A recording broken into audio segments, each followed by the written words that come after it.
Bom dia, pessoal. Nós vamos dar continuidade ao estudo dos movimentos e agora a gente vai estudar o outro tipo de lançamento em duas dimensões, que é o lançamento oblíquo. Mas antes, vamos lembrar um pouco aí de algumas características do lançamento horizontal que a gente estudou na aula anterior. Então, uma das características é que a velocidade horizontal, por conta de não existir aceleração gravitacional na direção horizontal, o objeto lançado ele permanece com essa velocidade Vx horizontal constante durante toda essa trajetória. E outra característica é que a velocidade inicial do objeto na direção vertical ela é igual a zero. E à medida que o objeto ele vai descrevendo essa trajetória, cada ponto dessa trajetória ele vai possuir uma velocidade vertical cada vez maior.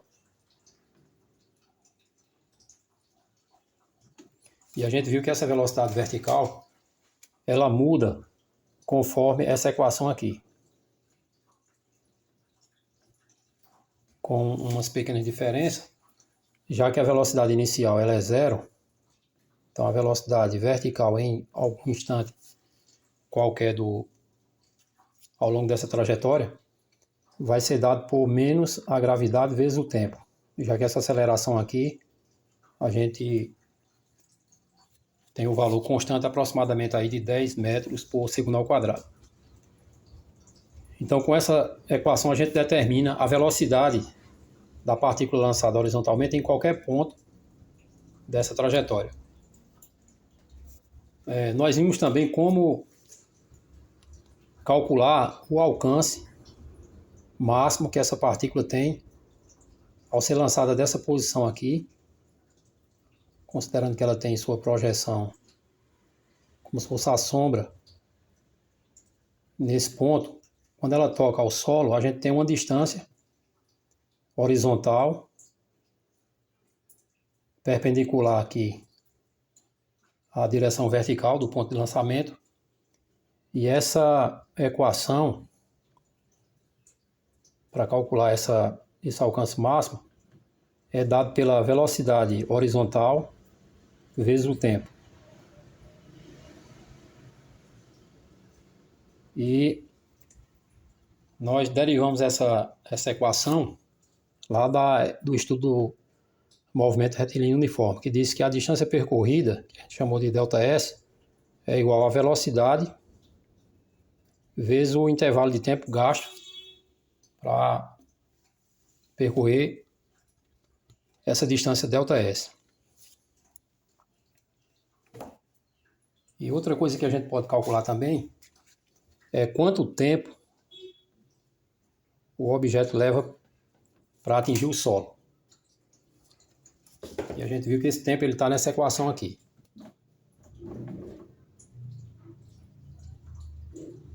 H igual a H0 menos GT ao quadrado sobre 2, ou ΔH igual a menos GT ao quadrado sobre 2.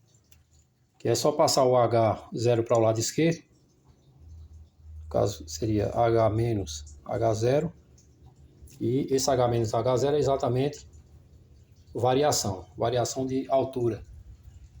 Então, se temos uma condição final e uma condição inicial, então a diferença entre essas condições vai determinar para nós aí, no caso, a variação de altura.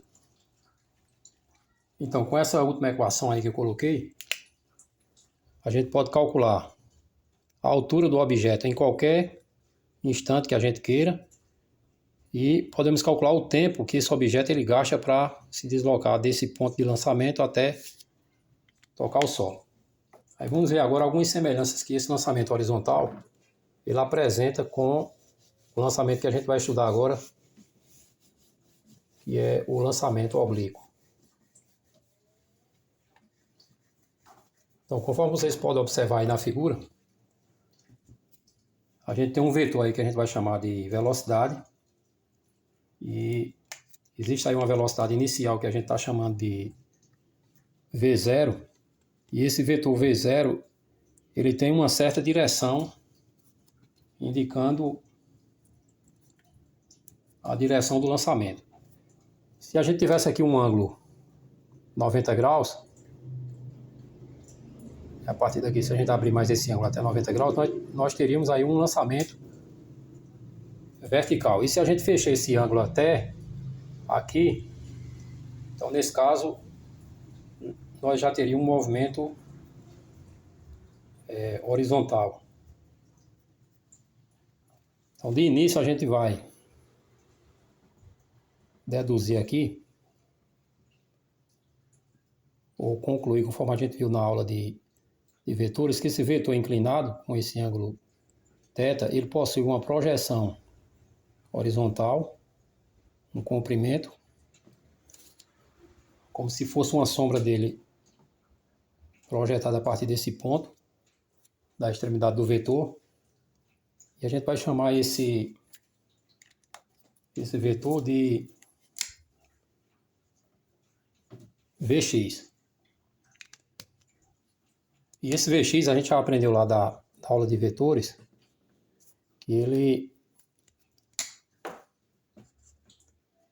é igual ao vetor resultante vezes o cosseno desse ângulo. Inclusive a gente resolveu questões com essa equação. Também nós temos aqui na direção vertical a projeção desse vetor V0. E aí a gente chama esse vetor de Vy. Então, esse vetor Vy, a gente viu também que ele é determinado pelo vetor resultante vezes o seno do ângulo. Lá na aula de vetores a gente chamou esse vetor V0 aqui. Agora ele está V0, mas a gente colocou o símbolo R, né? Então a equação ficou Vx igual a R vezes o cosseno do ângulo. No caso o R aqui, o vetor resultante é o vetor V0, mas praticamente não tem nenhuma diferença, já que é apenas uma multiplicação do vetor resultante vezes o cosseno ou o seno, dependendo da componente que a gente quiser calcular. Então, uma das características desse movimento oblíquo é que a projeção horizontal da velocidade, o valor Vx, ele permanece constante. Então, a velocidade horizontal, na realidade, representa um movimento retilíneo uniforme, ou seja, não tem aceleração nessa direção. Já à medida que o objeto ele vai subindo, que ele vai ganhando altura, ele vai perdendo velocidade até que sua velocidade vertical, vou chamar aqui de Vy, na altura máxima, atinge o valor zero. Mas aí a velocidade horizontal continua sendo Vx. Que na realidade é esse mesmo vetor aqui. O vetor vertical, o Vy, ele vai ficando menor à medida que o objeto vai ganhando altura. Então, inicialmente, o Vy, ele tem esse valor aqui, e ao longo dessa trajetória, essa velocidade Vy vai diminuindo. Estou colocando aqui o vetor cada vez menor, indicando que essa velocidade, à medida que o objeto ele vai subindo, ele vai ganhando altura, mas vai perdendo velocidade. Até que no ponto mais alto da trajetória, a velocidade horizontal dele ela é constante, né? Mas a velocidade vertical ela é nula. E daí o que normalmente se cobra de atividade nesses tipos de questões.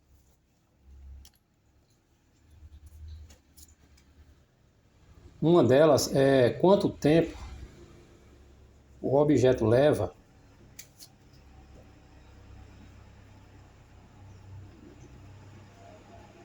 para atingir a altura máxima. E esse tempo de subida, ele vai depender da velocidade inicial vezes o seno do ângulo de lançamento dividido pela gravidade.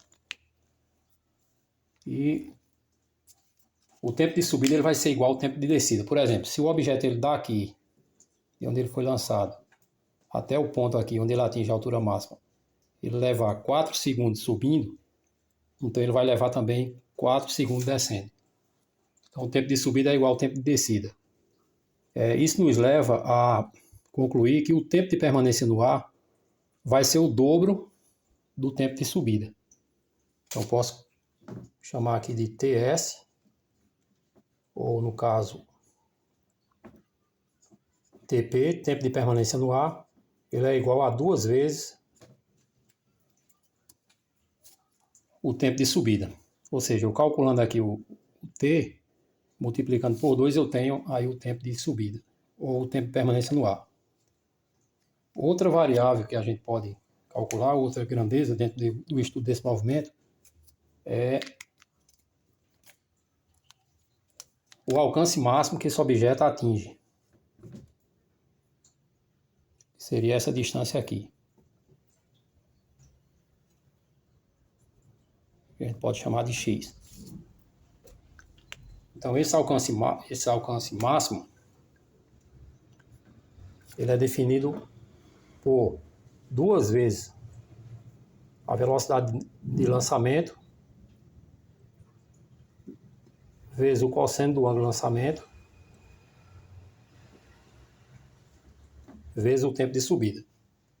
Então, numa situação que a gente precisa calcular a distância horizontal que o objeto percorre, no caso o alcance máximo, ou até mesmo descobrir esse x aqui em qualquer instante, eu utilizo essa expressão. E por último, a gente pode também determinar qual é a altura máxima, vou chamar aqui de Hmax,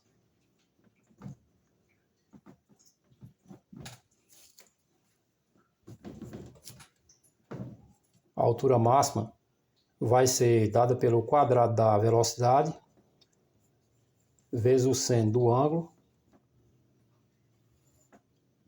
dividido por 2g, 2 vezes a gravidade.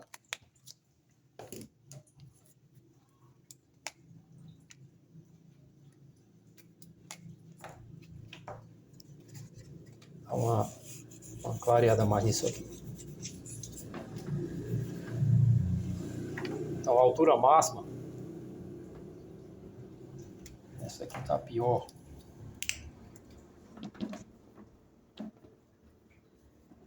A altura máxima vai ser o quadrado da velocidade de lançamento vezes o seno do ângulo de lançamento ao quadrado dividido por 2 vezes a gravidade. Então essa é a expressão para a gente calcular a altura máxima que esse objeto atinge. Atingindo a altura máxima, ele começa a cair e determinar aí o tempo de descida, que a gente já viu que é exatamente igual ao tempo de subida. Então, com essas equações, a gente pode determinar essas grandezas aí: tempo, alcance e altura. O tempo de subida, o alcance máximo, ou alcance em qualquer instante, a gente vai ver isso também, e a altura máxima. E agora vamos a um exercício envolvendo essa parte do conteúdo.